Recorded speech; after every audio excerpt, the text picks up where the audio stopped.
예, 반갑습니다.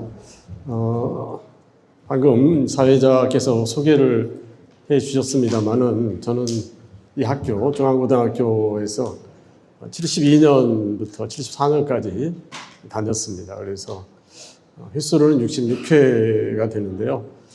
오늘 여기에 제가 들으면서 상당히 감회가 깊었는데 이 자리에서 제가 졸업식을 했었습니다. 1975년 2월 1일이었으니까 벌써 51년이 지났네요. 그 이후에 한 번도 여기에는 올 일이 없었고 중앙고등학교는 여러 차례 왔었습니다만 이 강당은 51년 만에 들어와 본 것 같습니다. 그래서 상당히 감회가 깊습니다. 이 중앙고등학교는 이제 우리 그 역사 속에서 상당히 그 중요한 역할을 많이 했죠. 3.1운동 때에도 당시에 그 처음 3.1운동을 처음 이제 계획하고 또 구체적으로 추진을 했던 분들이 중앙고등학교의 선생님들이었습니다. 현상윤 선생이라든가 이런 분들이 여기서 이제 당시 계셨을 때 같이 현상윤, 송진우 이런 분들이 이제 천도교 쪽의 최림 또 최남선 이런 분들과 함께 이 건물 뒤쪽에 보시면 3.1문화관이라고 있는데 그게 당시 숙직실을 이제 다시 재건을 해놓은 것이거든요. 그 숙직실이 당시에 원래 자리는 바로 이 강당 맞은편에 있었습니다. 정문 앞에 있었는데요. 거기에서 이제 그 3.1운동을 이제 구체적으로 모의를 했었고, 그래서 이제 최남선이 동의선언문을 쓰기로 하고, 최리는 천도교 쪽 사람들을 동원을 했고, 또 현상윤 선생은 기독교 쪽 사람들을 만나서 동원을 하고, 이렇게 해서 이 3.1운동이라고 하는 성사가 될 수 있었거든요. 실제로 1919년 3월 1일 당일에는 중앙고등학교의 그 학생들이 그 답골공원에 그 수십 명이 몰려가서 그 만세 운동을 시작을 했던 것입니다. 그래서 그 이후에도 상당히 많은 학생들이 이제 거기에 참여를 했고, 좀 퇴학당하고 감옥에 가고 이런 일들이 있었습니다. 그 이후에 이제 7년이 지나서 1926년 60만세 운동이 있었을 때에도 당시에 이 중등학교 학생들 가운데 가장 많은 학생이 참여한 학교가 바로 중앙고등입니다. 그래서 당시에 한 5, 60명 정도가 경찰에 체포되어서 종로경찰서에서 조사를 받았고, 그중에 몇 명만 이제 구속 기소가 되었습니다만은 나머지 학생들은 이제 학교에서 유기정학이라든가 무기정학이라든가 이런 것들을 당하고, 구속된 학생들은 물론 퇴학을 당했고요. 그런 역사가 있습니다. 저희가 학교를 다닐 때는 3.1운동에 관해서는 얘기를 많이 들었고, 이 학교 마당에 3.1운동 채권비라고 하는 것을 당시 동아일보사에서 세웠었습니다.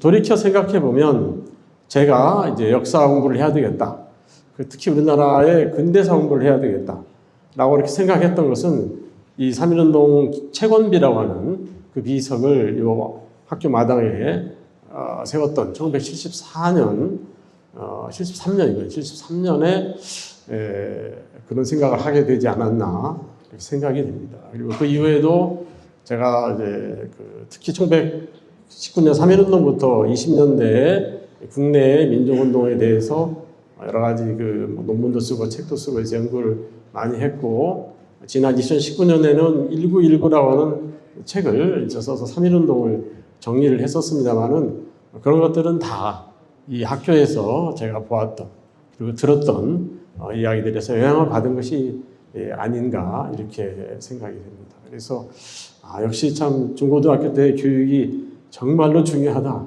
하는 그런 생각을 해봅니다. 그러면 오늘은 제가 60만세 운동에 대해서 말씀을 드릴까 하는데요. 사실은 60만세 운동에 대해서 대부분의 사람들이 잘 모릅니다.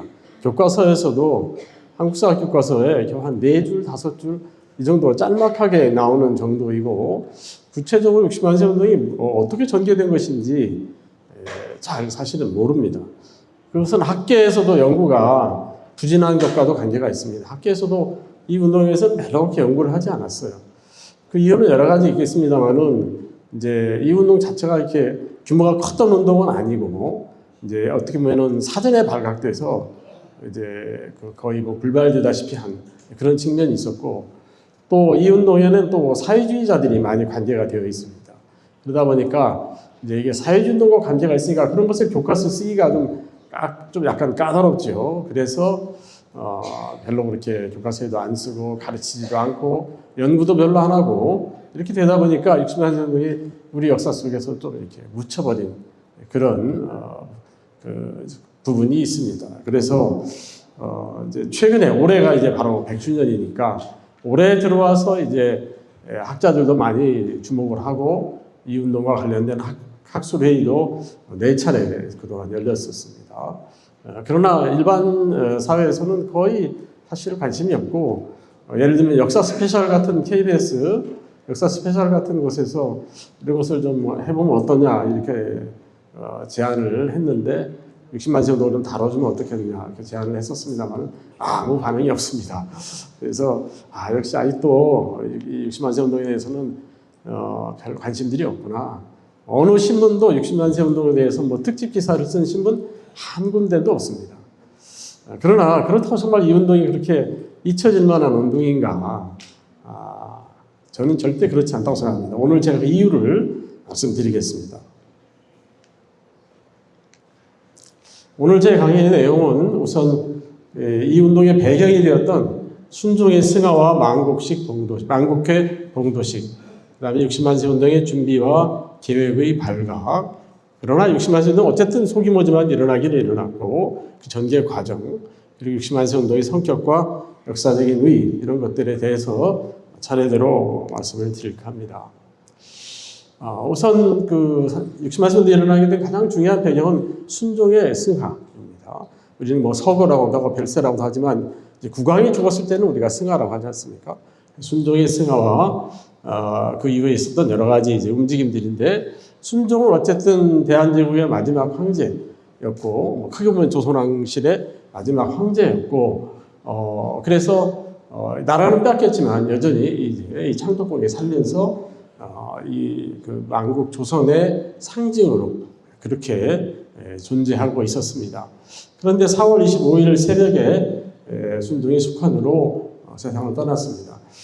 순종은 굉장히 병약한 그런 그 사람이었고 그래서 항상 이제 병에 시달리는 그런 인물이었는데 이때 결국은 세상을 떠나셨어요. 근데 당국은 총독부 당국이죠. 26일 밤에 하루가 지난 뒤에 26일 밤에 사승하를 발표했습니다. 그러면서 26일 새벽에 서거했다 이렇게 발표했어요. 하루 늦춰서 발표를 했습니다. 그 이유는 이제 당시 사이도 총독이 지방에 출장 중이어서 총독이 없는 상태에서 발표할 수는 없다 이래가지고 총독이 이제 서울에 돌아와서 여러 가지 대책을 다 마련하고 이것을 발표를 했던 것입니다.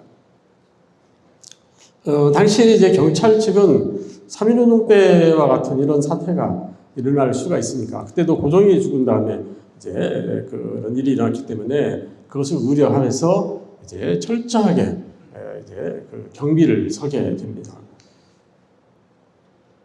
그런데 순종이 서거한 뒤에 창덕궁 앞에 바로 여기 가까운 곳에 창덕궁이 있지 않습니까? 그 도남원 앞에 지금 상당히 널찍한 광장이 있는데 거기에 이제 수많은 사람들이 몰려들어서 망곡을 하기 시작했습니다. 망곡이라는 것은 대궐 앞에서 우는 것입니다. 통곡을 하는 거죠. 순종이 죽은 걸 서러워하는 그런 이제 통곡을 하는 것인데 지방에서도 또 거기에 이제 호응을 해서 지방에서도 서울을 향해서 이렇게 통곡을 하는 이런 것을 이제 우리가 망곡이라고 하는데 그런 망곡이 이제 그 전국 각지에서 일어나게 되었던 것이고요. 또 상인들은 이제 그 나라님이 돌아가셨는데 우리가 장사할 때가 아니다. 이래서 다들 이제 철시를 했습니다. 당시 신문을 보면 종로 이북의 조선 사람 상점은 다 가게문을 꼭꼭 닫았다. 이렇게 되어 있고요. 모두들 도남원 앞에 모여가지고 거기서 이제 통곡을 했다는 것입니다. 여학교 학생들은 이 댕기 머리를 이제 검은색으로 다 바꾸어서 이제 메고 역시 여학생들도 여기에 많이 이제 몰려와서 통곡을 했다. 합니다. 지방의 상황을 보면 당시에 이제 전국적으로 이 망국을 하는 그런 분위기가 형성이 되었는데요. 예를 들자면 전주의 경우에는 전주에 이제 오목대라고 하는 족바닥한 그 언덕이 있는데 거기에 약 700여 명의 사람들이 모여서 하늘을 이제 그 북천, 그러니까 서울을 향해서 망국을 했다 이렇게 되어 있습니다. 전주는 특히 이시왕실의 이제 그 본산이라고도 할 수 있으니까 더더욱 그랬을 거라고 생각되고요. 대구의 경우에는 당시 포목상조합, 객주조합 이런 상인들이 봉도식을 추진을 합니다. 그래서 달성공원이 있지 않습니까?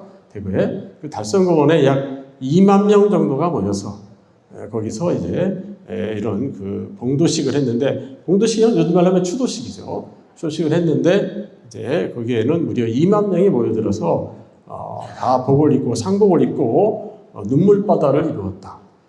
이렇게 당시 보도가 되고 있습니다. 또 학생들의 경우도 역시 이런 망국이나 봉도식에 직접 참여를 하거나 학교에서도 이런 것을 열었습니다. 학생들이. 그랬을 때 이제 선생들이 그거를 조선인 선생들은 이제 당연히 이제 거기에 지원을 해주기도 하고 했지만 일본인 이제 교사들의 경우에는 그것을 막으려고 많이 했던 것 같아요. 그러니까 이제 학생들에게 반발을 해서 동맹휴학을 단행했습니다. 그것을 이제 봉도휴학이라고 당시에 불렀는데 우리가 이 봉도식을 위해서 학교를 이제 하루 쉬자라든가 뭐 이런 이제 움직임들이 나타났습니다.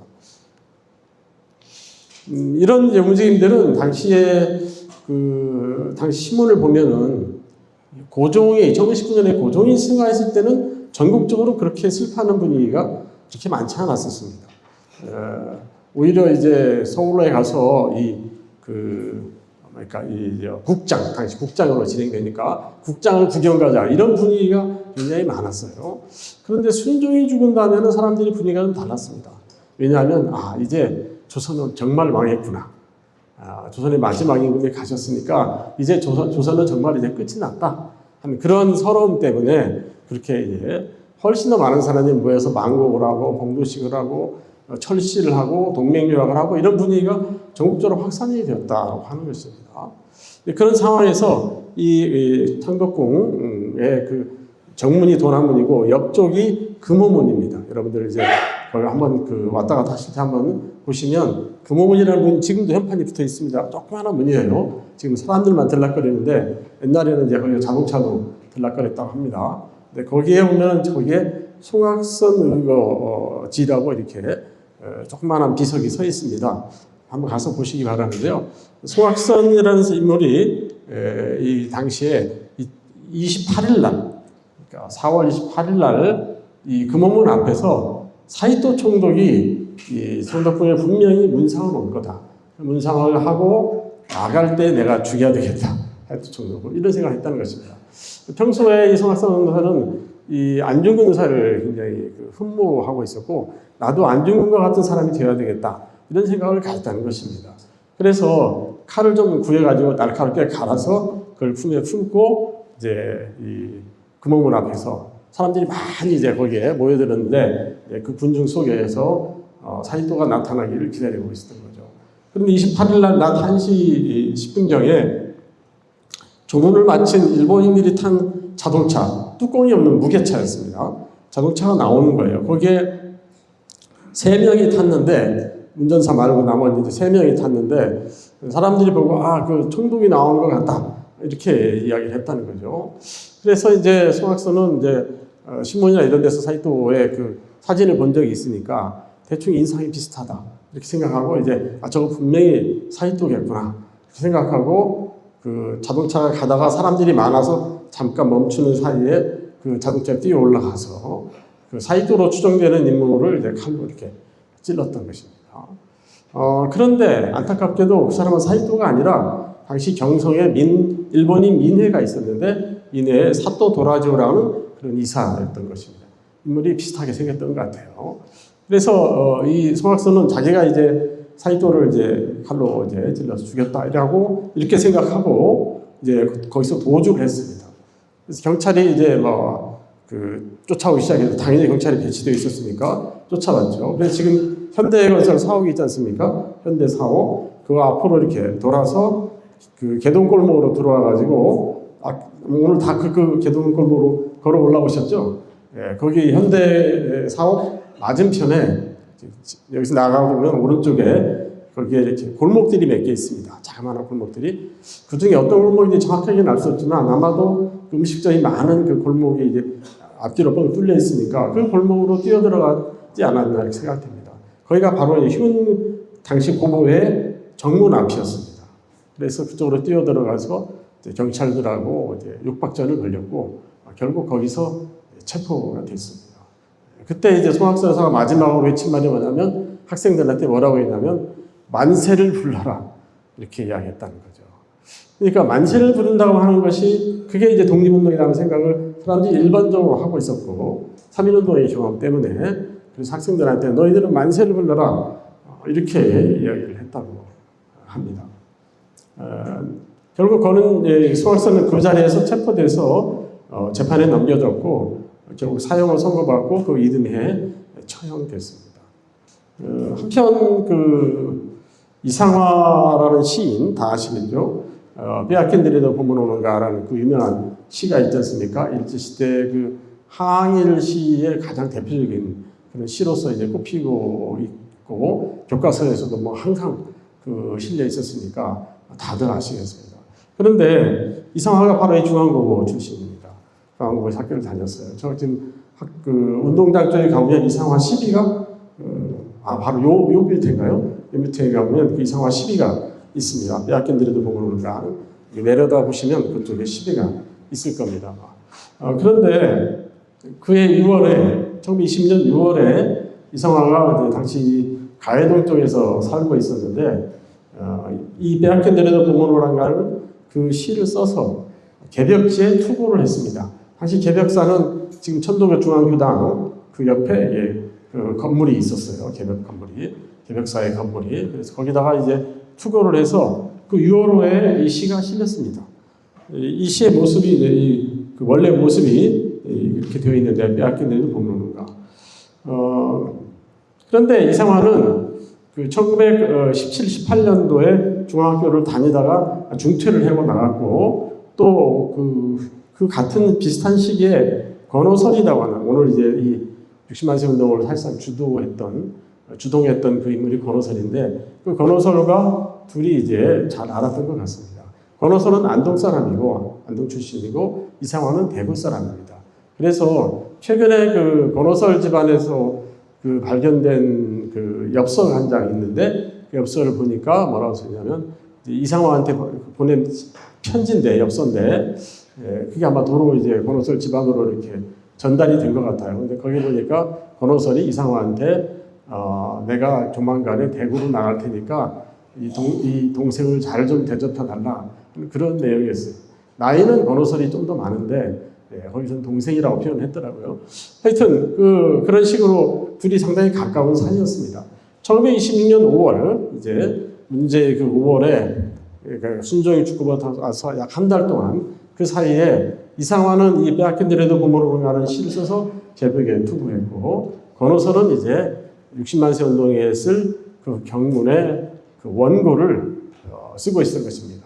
당시 이제 권오선이 살고 있던 곳은 종로 4가에 가면 장사동이라는 그 동이 있습니다. 그 종로사 그 남쪽 편 거기가 장사동인데 거기에서 이 원고를 쓰고 있었던 거죠. 자, 60만세 운동이 이제 그 6월 6, 7일에 그 권오선이 준비하던 그것이 다 발각이 됐는데 당시 신문의 동아일보를 보면 기미 이후 민족적 중대 계획 발각, 김인현 이후에 민족적 중대 계획이라는 건 결국 만세 운동이죠.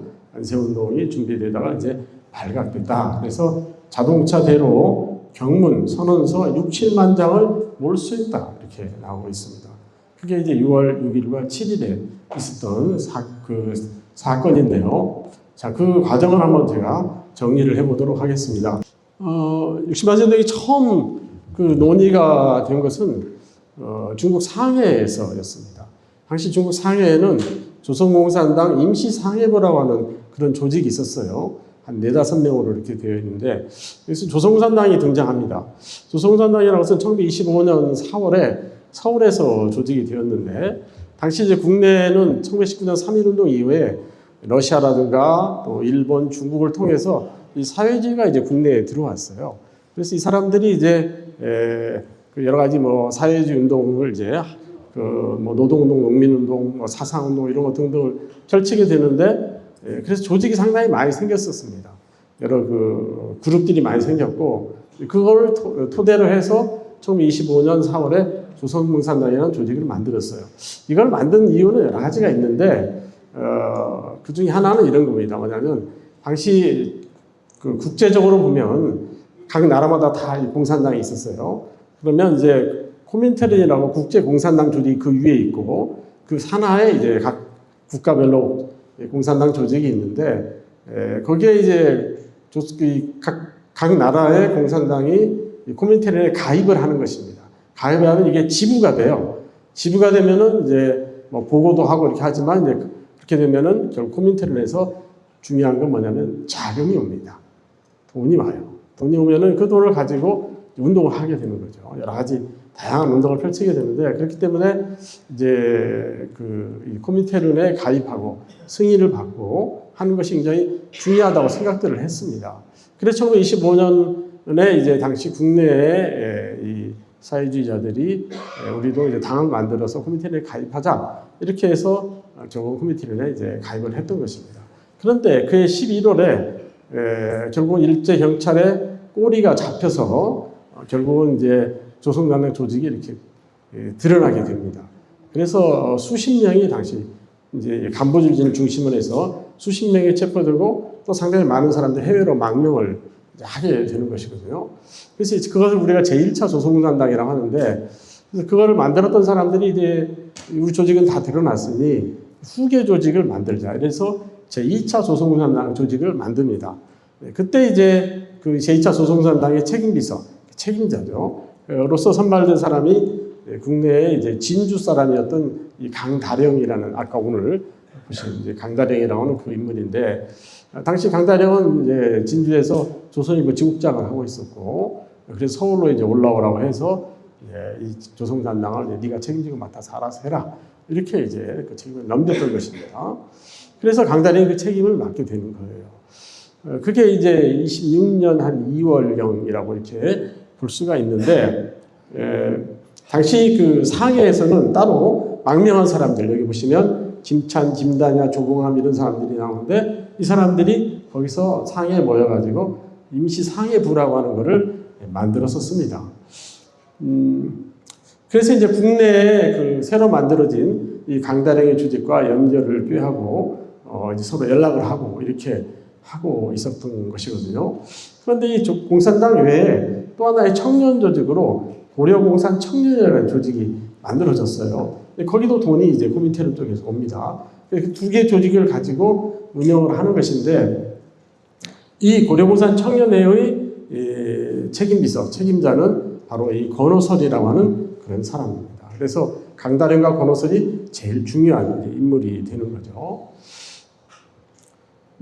그래서 이 상해 임시부의 김다냐라고 하는 사람이 국내와 연락을 위해서 이제 신의주에 몰래 4월 달에 들어와가지고 4월 중순경에 들어왔다고 합니다. 여기 사진이 김다냐라는 사람 사진인데요. 인물이 아주 훤칠하게 잘 생겼습니다. 국내에 들어와가지고 서울에 당시 이제 조선공산당 후계 조직에 거기에 이제 사람을 이제 신의주로 오라고 해서 거기에서 만나서 여러 가지 논의를 하게 됩니다. 그 사람이 이봉수라는 사람인데 당시 동아일보 기자였어요. 동아일보 기자인 이봉수가 신의주로 가서 김다냐를 만났고, 거기서 이제 사회주의자들은 당분간은 사회주의운동보다는 민족운동을 해야 된다고 하는 것을 김다냐가 강조합니다. 왜냐하면 우리는 식민지로 이제 전락해버렸기 때문에 식민지 치하에 있으니까 우선은 공산주의 운동보다는 당분간은 먼저 민족운동을 해서 우리가 먼저 독립이 돼야 된다, 이렇게 이제 이야기를 한 거죠. 그래서 천도교 쪽이라든가 그 민족주의자들과 이제 연대를 모색을 하라, 이렇게 설득을 했다고 합니다. 그래서 4월 14일 날 만났는데 바로 그 다음 날 순종이 죽었어요. 그리고 그 다음날 26일 날 발표가 났죠. 그래서 이제 김단야는 아마 바로 상해로 돌아가질 않고 국내 상황을 지켜봤던 것 같습니다. 지켜보고 당시 이제 이 서울에 있던 그 제2차 조선공산당의 간부들하고 연락을 취했던 것 같아요. 보면은 권오설이라는 인물이 이제 고려공산 청년의 이제 그 핵심 인물이고 결국 이 60만세 운동 준비를 전부 주도했는데 이 권오설이라는 인물이 경찰 신문 조서에서 뭐라고 했냐면 내가 그때 신의주 바로 북쪽에 이제 강 건너가 중국이 지금 단동이라고 그러시죠. 당시에는 안동인데 거기에 가서 김단야를 만나고 돈도 받아가지고 왔다. 이렇게 이야기를 했어요. 그래서 그 이후에 모든 일제 경찰 조직이 다 그렇게 썼습니다. 그런데 나중에 이 권오설이라는 사람이 이제 그 예심 당시에는 법원의 재판에 회부되기 전에 예심 제도라는 게 있어요. 판사가 이걸 재판으로 넘길 건가 말 것인가 하는 걸 결정하는 그런 이제 그 과정인데 그때는 또 거기 가서는 이 권오설이 그건 내가 그때 거짓말을 한 거다 이렇게 이야기하고 있어요. 그래서 말이 왔다 갔다 합니다. 그러니까 뭐가 진실인지 참 알기가 어려운데 당시 그 재판기록 보면 특히 이 공산주의자들의 재판기록은 참 믿기 어려운 부분이 많습니다. 계속해서 이제 그 딴소리를 하거든요. 왜냐하면 자기 동지들을 보호하기 위해서 그렇게 이제 아마 말했던 것 같은데요. 어쨌든 당시에 이 김단야가 국내에 들어와서 권오설을 만난 것 같기도 하고 안 만난 것 같기도 하고 정확하게 알 수가 없습니다. 근데 이 김찬이라는 사람이 나중에 이야기 한 바에 의하면 김단야가 평양으로 권오설을 불러서 만났다고 나는 그렇게 알고 있다. 이렇게 이야기했는데 뭐 그것도 사실은 믿기가 좀 어렵고 그래서 참 알기가 어렵습니다. 권오설은 뭐라고 하냐면 나는 그때 수배 중이어서 제1차 조선공산당에 참여했기 때문에 정찰에 의해서 수배되고 있었기 때문에 가급적이면 집 바깥을 안 나가려고 했다. 여행이라고 하는 걸 꿈도 꾸지 못했다. 이렇게 이야기하고 있거든요. 그래서 이건 잘 모르겠어요. 하여튼 아직 그런 부분은 정확하게 밝혀지지가 않았는데 어쨌든 상해 임시부의 김단야 그리고 김찬 두 사람이 상의를 해서 결정한 건 이런 겁니다. 국내 조선공산당 중앙집행위원회에 편지를 보냈어요. 거기서 세 가지를 이야기합니다. 첫째는 순종국장을 지혈해서 날 국장이 있는 날 만세 시위운동을 일으켜라. 이게 첫 번째고 두 번째는 그 준비를 모두 고려공산 청년회의 책임비서인 권오설에게 다 맡겨라. 당시 김찬, 김단야는 이 권오설이라는 사람을 상당히 신뢰했던 것 같아요. 그래서 돈도 다 이 사람한테 보내주고 있었기 때문에 권오설한테 그렇기 때문에 이 권오설이 모든 것을 알아서 하도록 해라. 그리고 세 번째는 조선공산당은 가급적이면 이 일에 관계하지 마라. 왜냐하면 관계를 하게 되면 검거자가 많이 나올 테니까 그럼 뭐 이제 간신히 지금 조선공산당을 후계 조직을 만들어서 복구를 하고 있는데 또 이게 거덜나 버리면 이제 안 되니까 가급적 관계하지 마라. 이렇게까지 이야기를 했어요. 그래서 그 이후에 이제 조선공산당 쪽에서는 가급적 우리는 일에 관계하지 않는다라고 이렇게 결정을 했거든요. 따라서 이 60만세 운동을 이제 조선공산당이 중심이 돼서 이 운동을 전부 준비했고 그 이후도 다 주도했다라고 이렇게 말씀하시는 분들이 있는데 학자들 가운데 그러나 실제로 자료를 보면 꼭 그렇게 보기 어려운 측면이 있습니다. 왜냐하면 처음에는 관계가 되어 있는데 분명히 상해 임시부라든지 관계가 되어 있는데 그러나 이제 실제 진행 과정에 들어가면 손을 떼버렸다는 것이죠. 권오설에게 모든 걸 다 맡기고 그래서 그 이후에는 권오설이 고군분투하게 되는 것이거든요. 그래서 5월 9일부터 10일 사이에 조선공산당이 중앙집행위원회를 열어서 이것을 논의를 해서 그렇게 하기로 결정을 했지만 그러나 조선공산당 사람들은 반대자가 많았어요. 왜냐하면 이번에도 또 분명히 당할 거다 경찰에. 그래서 이 조직이 위기에 처할 거다. 반대자가 많았습니다. 그래서 5월 15일에 강다령 조선공산당 책임비서인 강다령의 집에서 결국 한 차례 중앙집행위원회를 더 엽니다. 열어서 거기서 최종적으로 결정을 했죠. 60만세 시위는 추진한다. 권오설에게 모든 것을 위임한다. 다른 이들은 간섭하지 않는다. 이 세 가지를 결정을 했어요. 그래서 이 조선간이 어느 정도 깊게 관계했다고 볼 수 있을지 참 애매모호한 그런 측면이 있습니다.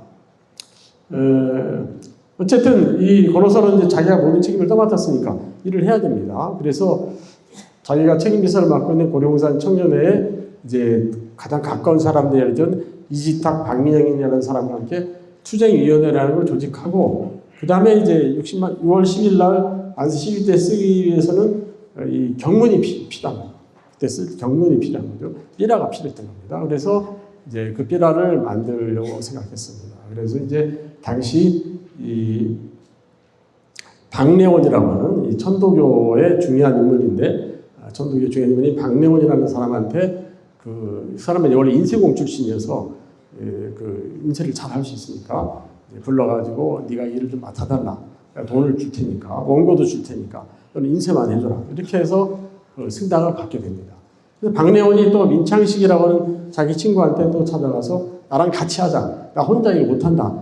삐라를 10만 장을 찍어달라는데 이걸 내가 어떻게 혼자 찍냐. 그래서 이제 민창식을 설득해가지고 끌어들였고, 또 평소에 같이 이제 인쇄공으로서 노동운동도 하고 했던 그런 이제 그 사람들을 역시 이제 끌어모으게 됩니다.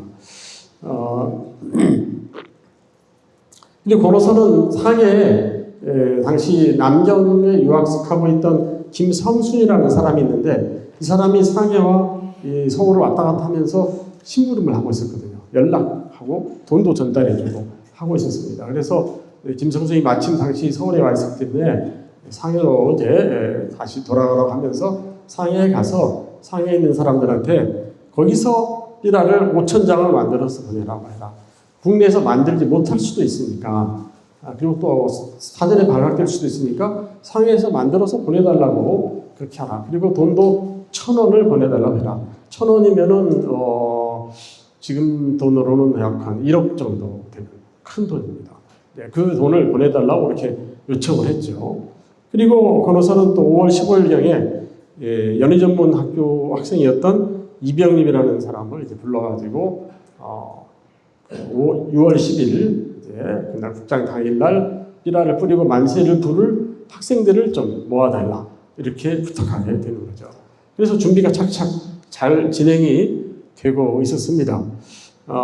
그리고 이제 삐라를 찍고 거기에 삐라에다가 도장을 찍을 생각을 했습니다. 누구 이름으로 이제 발표하느냐.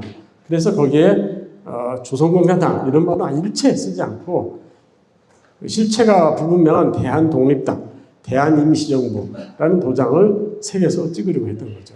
그래서 백명천이라고 하는 이 도장업자를 이제 포섭을 해서 설득을 해가지고 그 도장 2개를 이제 얻게 됩니다. 그래서 이 가운데 특히 대한독립당이라는 도장은 열심히 찍었다고 합니다. 삐라에다가. 그렇게 해서 이제 그 작업을 진행하게 되는데, 그 작업을 진행하기 위해서 인쇄기계 2대를 샀고, 또 종이도 사고, 활자도 사고, 활자는 여러 그 이제 업체들을 이제 다니면서 이제 활자를 사 모았어요. 그렇게 해서 결국은 이제 여기 안국동 쪽, 그러면 그 덕성여고가 있지 않습니까? 지금 덕성여고 자리에 감고당이라는 집이 있는데, 민창식의 집인데, 거기에서 약 한 2주일 정도에 걸쳐서 전단 5만 매 정도를 인쇄를 했어요. 그래서 집이 워낙 크기 때문에 인쇄기는 소리가 나는데 밖으로 새어나지 않을 수가 있으니까 그 집에서 인쇄를 했다고 합니다. 그리고 이제 다 인쇄가 끝난 다음에 지금 천도교 중앙교당 옆에 가면 수은회관이 있지 않습니까? 그 수은회관 자리에 원래 붉은 벽돌 건물이 있었는데 그 옆에 딸린 부속 건물에 손재기라고 하는 사람이 살고 있었어요. 이 사람은 이제 그 손병희 선생의 종손입니다. 직계는 아니고 종손인데, 이 손재기라는 사람이 거기에 살면서 이 개벽 잡지, 같은 그 천도교 교당 군에 있던 개벽 잡지의 그 제본을 맡고 있었어요. 당시 개벽 잡지는 월간지인데 매월 약 5만 부 정도를 발행하고 있었습니다. 엄청난 거죠. 지금도 잡지 중에 5만 매 발행하는 잡지가 있을까요? 없죠. 지금도. 당시에 5만 매를 발행했어요. 그리고 누가 다 갖고 왔으니까 천도교 신자들입니다. 천도교 신자들이 그 개벽 잡지를 많이 사보고 있었고, 지식인들도 많이 보고 있었고, 그래서 이제 그 재본하는 작업을 이 손재기의 집에서 하고 있었는데, 이제 공장 같은 거죠. 재본 공장. 그쪽에다가 이 삐라를 가서 이제 갖다가 놓은 것입니다. 왜 그리 가져갔을까? 안국동에서 좀 경운동까지는 멀지는 않지만 그냥 거기 놔둬도 되는데, 뭐하러 6월 10일까지 가만히 놔둬도 되는데 그걸 뭐하러 위험하게 가지고 사람들이 많이 들락거리는 개벽사로 가지고 갔을까? 그런 이유가 있었던 것입니다. 뭐냐면 당시 권오설의 생각은, 작전은 뭐냐면 개벽지를 지방으로 발송을 5만 부를 하니까 거기에다가 삐라를 넣어서 발송한다는 것입니다. 그런 작전을 세운 거죠. 그래서 그리 가져갔던 겁니다. 그런데 공교롭게도 아까 여러분이 보신 이상화의 빼앗긴 데라도 공로의 그 시 때문에 개벽잡지 6월호가 발매 금지 처분을 받아서 모두 경찰에 의해서 6월 1일에 압수당했습니다. 6월 1일에 다 압수가 돼버렸어요. 그래서 거기다 끼워서 넣어서 보내려고 한 계획은 좌절이 된 거죠. 원래는 그 중에 그 1,500부 정도를 빼가지고 손재기의 집 쪽에도 갖다 놓고 그 1,500부에다가 넣어서 그걸 보내려고 했던 것 같아요. 나중에 경찰이 다시 한번 압수수색을 해보니까 그 집에서 1,500부를 감춰놓은 게 발각이 됐던 거죠. 그러니까 거기에다가 넣어서 하려고 했는데 그거를 보낼 수가 없게 됐지 않습니까? 이미 압수가 되어버리는 상황이 됐기 때문에 그 허사가 됐죠. 그래서 이제 그 계획을 포기하고 직접 이제 지방으로 가지고 가거나 아니면 그냥 서울에서 다 삐라를 소진을 하자, 이렇게 생각을 하게 되었던 겁니다. 참 어려운 일이죠. 그러면 이제 삐라를 전국 각지로 배포를 하거나 아니면 개벽지에 넣어서 지방으로 보내려면 여비가 필요하고 우송료가 필요했습니다. 이게 적어도 돈이 뭐 한 몇천만 원 든다라고 생각했던 것 같아요. 요즘 돈으로 하면은 적어도 몇백 원은 당시 든다고 생각했는데 그 돈을 구할 길이 없었습니다. 상해에서 돈을 좀 보내달라고 했는데 감감무소식이었고요. 상해 사람들 돈을 못 구했죠. 그래서 이제 이 권오설이 이 천도교의 실력자인 이 권동진, 천도교 구파의 이제 그 실력자인 권동진 선생을 5번 정도 만났다고 합니다. 5번 만나서 돈을 좀, 자금을 좀 구해달라, 이렇게 했는데, 그래서 권동진이 발벗고 나서 여기저기 돈을 구하러 다녔는데 다 그 어디다 쓰려고 하냐 그러니까 삼년동 때와 같이 우리가 경무를 지방에 보내는 데 쓰려고 하니까 다들 펄쩍 뛰면서 나 그런 돈을 못 준다, 다 거절했다고 하는 것입니다. 그러니까 지금 생각해보면 3.1운동 때에도 역시 비슷했을 텐데, 그래도 그때 3.1운동이 성공할 수 있었던 것은 손병희 선생이 돈을 기독교 쪽에 5천만 원을 주고 또 천도교 쪽에도 당시 5천 원을 주고 천도교 쪽에도 몇천 원을 드려서 그 여비를 가지고 많은 사람들이 지방으로 다 가서 이걸 배포할 수 있었기 때문입니다. 그러면 3.1운동을 실제로 정말 성공할 수 있었던 가장 큰 힘은 어떻게 보면은 손병희 선생이 준 그 자금에서 나왔다, 이렇게 말해도 과언이 아닙니다. 근데 60만 세 때는 그런 게 없었어요. 당시 천도교는 돈이 없었고 가난했고, 권동진 선생은 고지고대로 이야기하면서 돈을 달라고 하니 누가 돈을 주겠습니까? 돈을 구할 수가 없었던 것이죠. 그래서 그거를 지방으로 배포하는데 결국은 실패했어요. 아까 박래홍 선생, 천도교 쪽에 박래홍 선생도 천도교의 중요한 핵심 멤버인데, 천도교 청년동맹이라든가 이 박래원과 팔천간입니다. 팔천간인데 박래원이 그런 얘기를 다 상의를 했고 박래홍한테, 그래서 박래홍이 당시 천도교 청년동맹의 위원장이니까 그 지방 조직을 가지고 이제 만세를 부리려고 했어요. 그런데 박래홍도 돈을 구할 수가 없었습니다. 돈을 못 구했어요. 그래서 지방으로 그걸 보낼 수가 없었던 거죠. 이게 이제 당시 만든 그 경문과 또 그 엽서형 이 경문들의 뭐 이제 내용들입니다. 만매를 인쇄를, 위에 거 만매를 인쇄했고 아래 거는 2만 매를 인쇄했습니다. 이건 이제 당시 경찰 보고에서 다 나오는데 한 장 한 장 다 세본 모양이에요. 세느라 시간이 아마 꽤 걸렸을 거라고 생각됩니다. 또 엽서형 다, 그러니까 이 엽서 모양으로 크기가 작습니다. 당시에는 32절지, 뭐 64절지 이런 정도로 조그만한 그런 이제 종이에다가 이런 내용들을 인쇄를 해서 전국 각지에 뿌리려고 했다는 거죠. 여기 보면은 그냥 주로 식민지 지배 정책을 비판하는 내용들이 많습니다. 교육 정책, 또 농민들에 대한 대책, 이런 여러 가지 그 식민 통치에 대한 비판 내용이 굉장히 많고, 이 앞에 보시면 이제 그 대한독립 만세라고 하는 이게 첫 번째 대한독립당 도장이 찍힌 거기는 대한독립 만세라고 하는 그런 규절이 분명하게 들어가 있죠.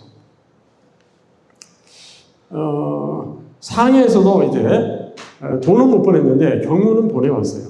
5,000배를 찍어가지고 보내와서 그게 서울역까지 무사히 도착을 했습니다. 그래서 이제 그 화물 인환증이라고 하는 걸 그걸 권오솔이 받았어요. 받아가지고 그걸 가서 찾기만 하면 되는데 찾아서 가지고 올 데가 없어요. 어디다 보관할 것인가 찾아온다 하더라도.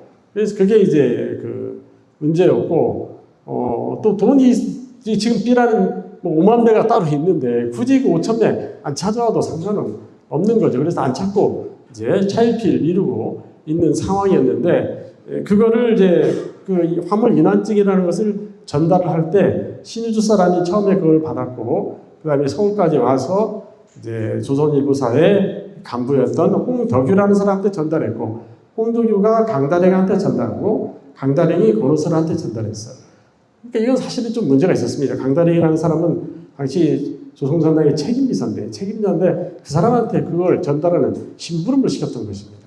그래서 나중에 경찰 신문에서 권오솔한테 너 그 화물 인환증 네가 지금 갖고 있었던 주머니에서 그게 나왔어요. 갖고 있었던 화물 인환증 어디서 났냐? 누가 전달해줬냐? 처음에 홍덕유가 전달했다 이렇게 이야기를 했죠.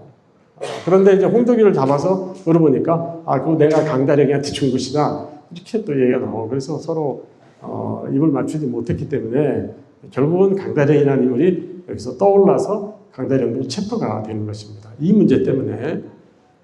자, 이건 김단야의 경문이고요. 내용은 생략하겠습니다. 그래서 어쨌든 이제 그 경문은 만들었는데 지방으로 보내지 못하고 결국 서울에서 다 쓰기로 그렇게 결정을 했습니다. 이 경문이 결국은 발각이 됐어요. 6월 4일에 경기도 경찰부가 유조집회 사건을 조사를 하다가 결국은 이 그 격구문 한 장, 권오솔이 만들었던 이 격문 한 장을 이동규라는 집에서 발견을 했고, 그래서 이제 이거 어디서 났냐 이렇게 물어보니까 이제 내가 안정식이라는 사람한테 받은 거다. 그래서 안정식이 당시 선천에 있었기 때문에 선천에 경찰을 파견해서 붙잡아 왔습니다. 6월 5일 날 잡아왔어요. 그래서 이거 어디서 났냐 물어보니까 나는 천도교에 있는 이상호라는 사람한테서 얻었다. 이상호를 잡아다가 너 이거 어디서 났냐 그러니까 내 마누라가 천도교 개벽사의 재본소에 일을 다니는데 그 재본소에서 그거를 한 장 몰래 빼가지고 왔다고 하더라. 그래서 내가 그걸 알게 됐다. 이렇게 된 거죠. 그래서 이제 거기에 있다. 천도교 개벽사의 재본소에 이 일화들이 있다라고 하는 걸 경찰이 알게 되었던 것입니다. 그래서 6월 6일 오후 4시 반에 경찰 수십 명을 동원해서 또 뭐 그 자동차도 동원해가지고 천도교당을 삥 둘러싸고 가서 수색을 해서 결국은 그 경문 5만 매를 압수를 하고 숨겨놨던 개벽지 1,500부도 압수하고, 그리고 천도교 간부들을 이걸 처음에 경찰은 천도교에서 찍었다고 생각했어요. 그 권오솔이 관계되어 있는 일은 처음 모르고 천도교 사람들이 했다. 그래서 박내용이 천도교의 제일 중요한 인물이니까 당시에. 그래서 박내용을 가서 제일 먼저 잡았던 것입니다.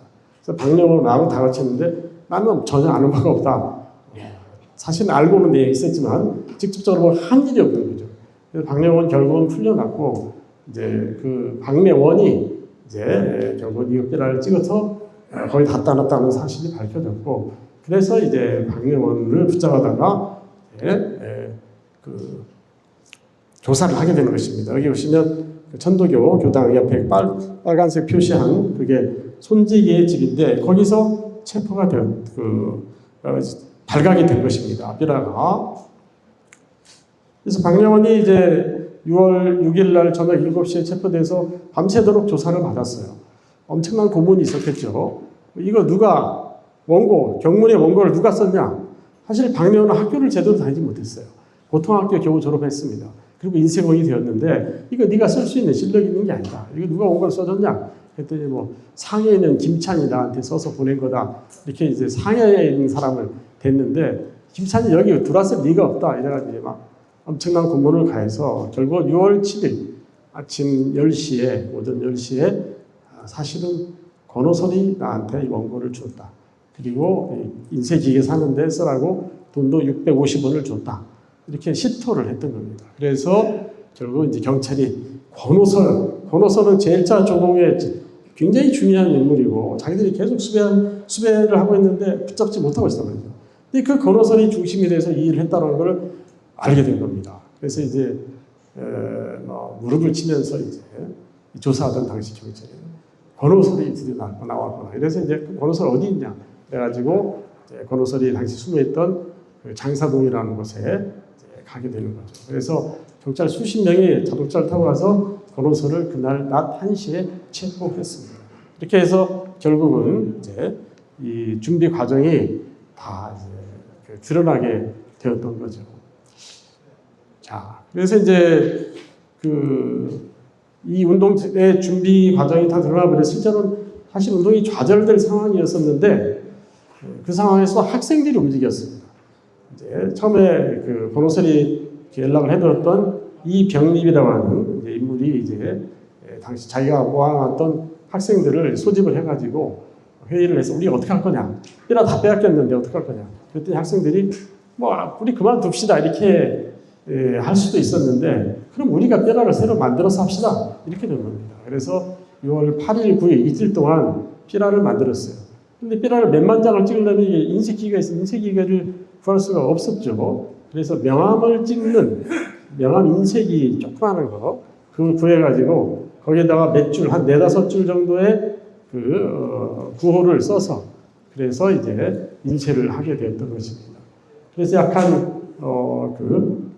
한 1만 매 정도를 인쇄를 해서 그거를 이제 그날 밤에 6월 9일 날 밤에 학생들한테 배포를 했고 6월 10일 날 학생들이 그걸 이제 가슴에 이제 숨겨서 6월 10일 날 순종 인산에 이제 참석을 했던 겁니다. 당시 경찰이 순종의 인산에 이 국장이니까 학생들을 동원해야 된다고 생각했던 것 같아요. 총독부에서. 그래서 학생들을 다 동원을 했습니다. 그래서 연도에 쭉 학생들이 서 있었어요. 그러니까 학생들은 나가고 싶어서 나가는 게 아니라 그게 총독부가 동원해서 나가는 겁니다.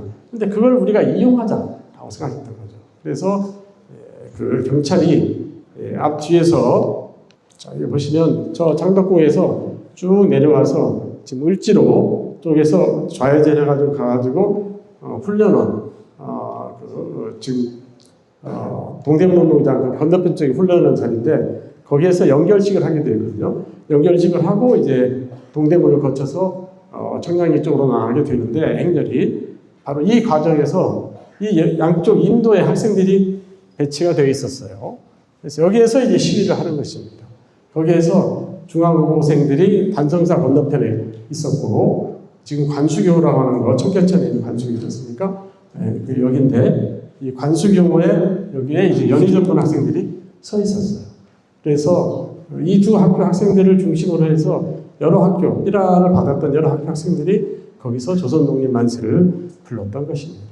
그래서 그날 약 200명 정도가 체포가 됐어요. 학생들이. 그래서 전부 이제 종로경찰서, 동대문경찰서 이런 데로 수용이 되어서 조사를 받았고 그 중에 이제 11명이 재판에 아주 핵심적인 준비했던 인물들만 재판에 넘겼습니다. 왜냐하면 만약에 그 몇십 명씩 구속했다가는 이게 이제 전국적으로 학생들이 들고 일어날 거다라고 이렇게 우려해서 아주 핵심적인 11명만 구속해서 재판하자. 이렇게 총독부가 방침을 세웠던 것입니다. 여기에 보시면 이 사진 아까 또 나왔었습니다만은 여기에 동양루라고 하는 그 음식점이 있었습니다. 당시 신문을 보면 동양루 바로 앞에 중앙고생들이 서 있었고 그 중앙고생들이 제일 먼저 만세를 부른다 이렇게 돼 있어요. 이렇게 쭉 나오는 이 부분에 있는 사람들이 중앙고고 학생들이었던 것 같습니다. 다 흰 옷 입고 이제 당시 상국이니까 흰 옷을 입고 나와서 쭉 서 있다가 만세를 부르는데 바로 이 상여 행렬 이걸 대여라고 하는데 행렬이 막 지나가고 나서 아마 그러니까 이 사진을 찍은 지 약 한 5분 내지 10분, 5분 정도 뒤에 만세를 불렀을 거라고 그렇게 추정할 수 있습니다. 그러니까 누가 이 사진을 찍었는지 모르겠는데 정말 중요한 사진을 찍었다라고 생각이 되죠. 그래서 뭐 시간이 별로 없으니까 대충 생략하고요. 그 권오선이 체포된 뒤에 아까 오늘 이달에 이제 독립운동가 선정된 그 강단영도 결국은 한 달 뒤에 7월 17일에 체포가 됐습니다. 체포가 돼서 경찰 조사를 받았고 그 과정에서 강단영이 이제 조선공산당 책임이서다라고 하는 것이 드러났고 그러면 자기 갖고 있는 당의 문서들이 어디 있냐 그랬더니 전정관이라는 사람한테는 맡겨놨다. 그 전정관이라는 사람이 갖고 있던 가방을 가지고 있으니까 거기에서 조선공산당 관련된 문서들이 쫙 나왔어요. 수십 종이 나왔습니다. 그래서 이제 거기에 당원 명단도 있었기 때문에 그걸 다 보고 체포를 하게 되는 거죠. 당원 명단은 암호로 쓰여져 있었는데 이 귀신 잡는 이 일본 경찰들이 그 암호를 해독했어요. 그래서 결국은 사람 인명을 다 파악해서 이제 약 한 300명 정도를 체포했고 그중에 약 100명 정도를 재판에 넘겼습니다. 어마어마한 사건이 되었던 거죠. 이제 결론을 말씀드리고 오늘 이야기를 마칠까 합니다. 그러니까 3.1운동과 달라서 60만세 운동의 갖고 있는 역사적인 의미는 뭐냐 비교를 해서 생각해보면 우선 60만세 운동은 3.1운동의 절대 독립 정신을 계승해서 이것을 1929년에 광주학생운동에 전달해준 그런 운동이라는 그런 의미를 갖고 있고요. 또 이 3.1운동과 이제 비교를 해볼 때 60만세 운동은 우리가 학생들이 주로 참여한 운동이다라든가 아니면 조선공산당이 주도한 운동 이렇게 이야기하는 분들이 많은데 그러나 사실은 당시에 그런 사회주의자들도 있고 민족주의자들도 있었고 또 종교적으로 천도교 쪽 또 기독교 계통의 학생들 그리고 노동자들 인쇄공이라든가 이런 노동자들 또 지방에서 올라온 유생들 부녀자 상인 등 굉장히 다양한 계층이 참여한 운동이었다. 특히 단순히 만세 부른 것만 우리가 6월 10일 날 만세 부른 것만이 아니라 지방에서 있었던 그 수많은 망국과 봉도식에 참여했던 사람들, 또 철치에 참여한 상인들, 또 봉도 휴학이라고 하는 동맹휴학을 했던 학생들까지 다 포괄해서 보면 사실은 굉장히 많은 사람들이 다양한 계층이 참여한 그런 운동이었다라고 생각이 됩니다. 그리고 그 이후에 60만세 운동은 국내에 운동에 여러 가지 많은 영향을 미쳐서 신간회가 만들어진다든가 그런 이제 계기가 되었다고 볼 수가 있고요. 마지막으로 60만세 운동은 1929년에 이 광주학생 운동이 있었는데 그 29년에 광주학생 운동을 이렇게 이끌어낸 그런 운동이라고 생각됩니다. 왜냐하면 60만세 운동 때 학생들이 많이 참여했고 많이 체포되었고 감옥에 가고 학교에 쫓겨나고 이런 일들이 있었기 때문에 당시에 거기에 참여하지 못했던 학생들이 우리도 뭔가 해야 되겠다 이런 생각들을 많이 했습니다.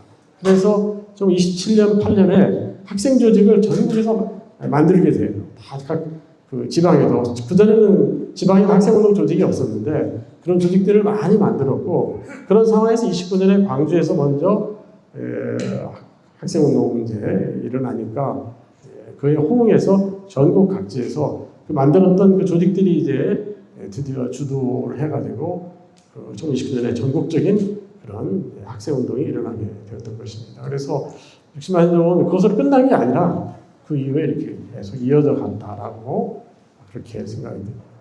시간이 충분치 않아서 제가 주말 간선적으로 이렇게 말씀드렸는데 어떻게 60만 운동 좀 이해가 되십니까? 네. 그 준비 과정은 사실은 거의 영화와 같습니다. 영화가 아주 굉장히 드라마틱한 그런 내용들이 많은데 아직 사실은 잘 연구가 안 되어 있어요.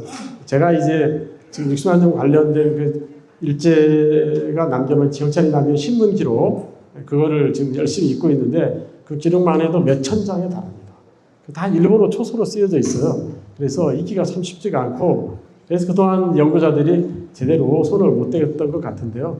앞으로는 이제 제가 그걸 다 번역을 해서 책을 내려고 생각하는데 그렇게 되면 좀 연구가 더 활성화되지 않을까 구체적인 내용들이 더 많이 밝혀지지 않을까 그렇게 기대를 합니다. 일단 하여튼 오늘은 제가 알고 있는 범위 내에서 여러분들께 말씀을 드렸습니다. 예, 끝까지 경청해 주셔서 감사합니다. 감사합니다.